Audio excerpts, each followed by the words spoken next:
पिताजी,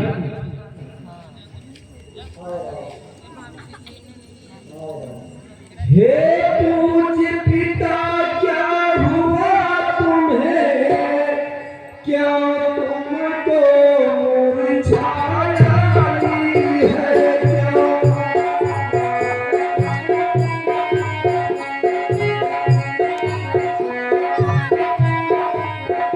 क्या किसी रोग ने घेरा है या कोई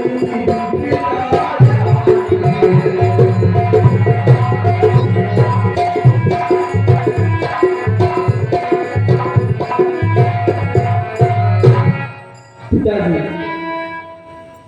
वो क्या कारण है? आप मूर्छित क्यों पड़े? माँ, पिताजी क्यों मूर्छित पड़े? क्या कारण है माँ? मोहि का छुमा तू ताता दुख तारो।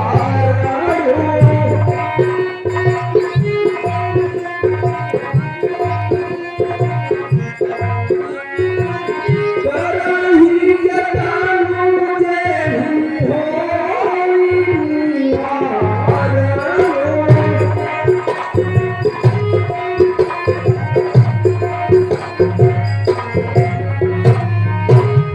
हे माँ, पिताजी क्यों मूर्छित पड़े?